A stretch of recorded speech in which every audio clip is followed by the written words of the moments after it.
wabarakatuh, teman-teman. Selamat datang di channel Japrian Tech, channel yang ngebahas tentang IT dan juga buat gadget sehari-hari. Oke, di depan kita ini udah ada iPhone XS. Ini adalah iPhone yang keluar di tahun 2018. Nah, dan saya berharap video ini bisa ngebantu teman-teman yang mungkin lagi ngincer si iPhone ini buat daily driver. Oke, siap. Jadi kelebihannya apa aja, poin-poinnya apa aja yang kira-kira sehari-harinya itu masih oke lah gitu buat digunakan. Pertama itu dari brandingnya ya teman-teman. Nah, ini si Apple ini ya, ini adalah unik ya device-nya. Premiumnya tuh terasa banget. Mungkin sugesti aja teman-teman ya, tapi ya I don't know, mungkin ketika saya megang sih memang pertama kali ya, waktu itu pertama kali handling ini sangat kerasa premium banget itu. Dan juga buat logo ini teman-teman, nah ini logo apa nih, buah kuldi ini teman-teman. Buah kuldi ini yang bikin pemikat gitu ya. Oke, itu paling dari sisi branding. Dan juga unik ya teman-teman, ini operating system sendiri iOS. Nah, mungkin teman-teman yang dari Android mau penasaran gitu, mau coba bagaimana experience-nya di iOS, nah itu juga bisa jadi pilihan nih si iPhone XS ini gitu. Karena kan dari sisi pricing mungkin sudah mulai terjangkau ya teman-teman. Oke, siap. Itu yang pertama dari sisi branding. Kemudian feel premiumnya tuh masih kerasa banget di si iPhone XS ini. Terus yang kedua, sebenarnya ini dari sisi kamera ya, tapi ya mungkin buat sehari-hari ini so-so lah ya gitu ya, karena lensanya ini ada lensa wide biasa sama ada telefoto gitu buat optical zoomnya ya.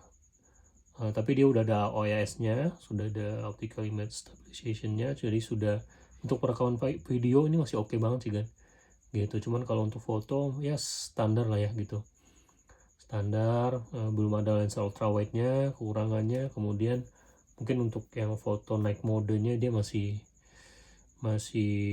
kurang lah gitu ya, seperti itu. Tapi ya masih buat sehari-hari ini masih oke banget, apalagi videonya itu bisa ngerekam sampai 4K 60 fps. Nah, terus yang ketiga, nah ini dari sistem operating sistemnya nih, seri iOS-nya dari si iPhone XS ini. Kalau menurut informasi yang beredar di internet sih, dan juga komitnya Apple untuk support device-nya tuh sampai dengan 5 tahun. Nah, itu kan berarti XS ini masih ada kesempatan nih dapat buat si iOS 17 di tahun ini, seperti itu. Nah, ini yang bedakan sama iPhone X gitu ya. Kalau iPhone X kemungkinan besar itu menurut info yang beredar di Google gitu, si iPhone X ke bawah itu sudah nggak dapat iOS 17 yang bakal roll out di akhir tahun ini gitu. Nah, jadi masih buat supportnya masih oke lah untuk si iPhone XS ini gitu, at least sampai iOS 17 seperti itu. Nah, kemudian yang keempat, ini adalah fitur yang common gitu ya, tapi sudah ada di iPhone XS ini, yaitu support buat SIM keduanya atau dual SIM-nya, yaitu si eSIM gitu. Nah, di Indonesia sendiri saat ini per Maret 2023 itu sudah ada 2 operator yang sudah support eSIM, ada si Smartfren sama si Indosat. Nah, M3 ya kalau ya M3. Nah, buat teman-teman, jadi buat yang sudah existingnya pakai dual SIM mau pindah coba ke sini, nah itu bisa banget tuh kan. Misalkan salah satunya udah pakai Indosat, di migrate ke eSIM Indosatnya, kemudian satunya lagi pakai physical SIM, nah seperti itu. Nah, jadi ini lumayan membantu juga ya teman-teman ya buat keseharian gitu. Misalkan satunya fokus untuk internet aja, yang satunya buat call gitu. Dan juga buat WhatsApp juga bisa dipakai 2 nomor berbeda gitu, yang satunya WhatsApp biasa, satunya WhatsApp for business. Oke, itu. Nah, ini juga jadi pembeda teman-teman ya, kalau misalkan teman-teman pun pakai seri iPhone sebelum ini, nah itu belum ada dukungan si eSIM itu gitu. Jadi benar-benar pure masih single physical SIM saja. Nah, terus kemudian juga yang kelima itu ada namanya NFC. Nah, ini sebenarnya fiturnya common juga itu teman-teman ya, common sih. Jadi Akan tetapi ini jadi berguna buat daily use gitu teman-teman. Jadi misalkan kita mau top up e-money dan lain sebagainya, itu jadi sudah bisa di 10S ini gitu. Nah ini juga jadi poin plus juga nih buat teman-teman mungkin yang masih pakai iPhone 6s, iPhone SE generasi pertama gitu ya, dibuat kalau upgrade ke 10S, nah itu ada tambahan fitur NFC gitu. Oke, itu yang kelima. Terus yang keenam atau yang terakhir ini gimana sih si chipsetnya? Ini kan masih pakai A12 Bionic. Apakah masih oke di tahun ini gitu? Apakah masih bisa buat running aplikasi-aplikasi yang yang lagi hits gitu, atau juga game-game yang berat? Nah jawabannya tuh bisa banget kan, ini masih oke banget.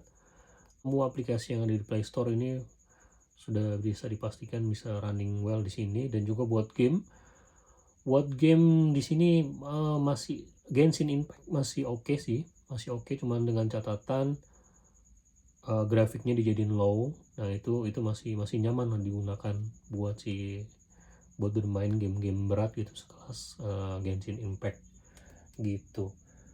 Apalagi buat edit video juga masih oke ya. Nih ininya SoC-nya gak nih, prosesornya gitu masih bisa diandalkan lah gitu. Oke, paling itu aja. Ada 6 poin ya guys, kurang lebih yang jadi kenapa sih iPhone XS ini masih layak lah di 2023 ini. Oke, tipsnya, karena ini kan XS ini sudah yang beredar di, kalau memang teman-teman beli itu pasti sudah second hand gitu. Nah tipsnya gimana sih? Tips yang pertama, pastikan emailnya teman-teman, itu yang penting banget ya teman-teman ya gitu. Emailnya kalau bisa SIM 1 dan eSIM-nya atau SIM 2-nya itu sudah terregistrasi di Indonesia gitu. Baik di yang amannya sih sebenarnya mungkin kalau misalkan iBox itu udah aman lah, udah dipastikan insya Allah itu sudah aman lah dari masalah email gitu ya. Jadi kalau teman-teman nyarinya yang iBox, harganya memang relatif lebih mahal gitu, tapi itu udah aman lah, udah ada the best choice lah gitu ya buat di kita gitu, buat di Indonesia. Tapi yang kedua, kalau misalkan memang nggak ada, usahakan cari yang internasional tapi mungkin dia pembeliannya tuh di tahun-tahun awal ini keluar gitu kan, misalkan di 2019 awal gitu, karena kan peraturan email ini kan keluarnya di 2020. Nah itu kemungkinan kalau device-nya udah masuk ke Indonesia duluan itu sudah ada pemutihan gitu. Nah itu juga aman. Terus yang ketiga, kalau bisa juga cari yang sudah keregister atau sudah dibayar pajaknya tuh ke bea cukai. Nah ini yang perlu di note ya teman-teman, ke bea cukai ya. Kalau misalkan sellernya itu bisa ngasih garansi atau dia bisa ngasih bukti bayar pajaknya, nah itu oke. Nah itu kita boleh bisa kita jadikan pegangan lah gitu ya, biar nanti suatu saat kalau misalkan emailnya terblokir, kita bisa urus gitu buat unlock lagi emailnya. Nah itu aja sih teman-teman. Kemudian tentang storage ya, walaupun XS ini keluarnya 2018 gitu, tapi masih fitur-fiturnya dan lain sebagainya itu masih enak digunakan gitu. Jadi buat foto video juga masih oke, aplikasi juga mau ditimpain banyak juga masih oke. Jadi storage-nya kalau bisa mungkin teman-teman carinya ya, kalau budgetnya memungkinkan, cari yang minimal 256 ya kan ya gitu. Jadi biar kita nggak sering-sering backup ke PC ataupun ke harddisk kita gitu. Oke, paling itu aja agan-agan dari tipsnya dari saya. Kalau ada yang mau namain silahkan di kolom komentar, komen sebanyak-banyaknya agan-agan, tapi please do not hate speech gitu ya. Oke. Jadi ya kita santai aja. Kemudian oh ya, Japrian Tech itu juga kita ada toko online teman-teman, namanya Japrian Store. Japrian Store itu ada di Tokopedia. Kita saat ini lagi ada stok sedikit lah nih, ROG 6. Nah yang ngomongin poin terakhir tadi tentang gaming, nah ini nih jagonya nih teman-teman, ROG Phone. Nah ini memang HP gaming ya gitu, pasarnya memang pasar buat gaming. Nah teman-teman, kita ready yang warna storm white, nanti bisa dicek di kolom description buat link pembeliannya teman-teman. Nah nanti insya Allah next videonya kita akan unbox si ROG ini ya, rencananya bakal jadi daily driver saya nextnya. Nah buat teman-teman jangan lupa stay tune ya teman-teman. Oke, paling itu aja dari saya. Sampai jumpa di next video. Hari pamit undur diri. Assalamualaikum warahmatullahi wabarakatuh.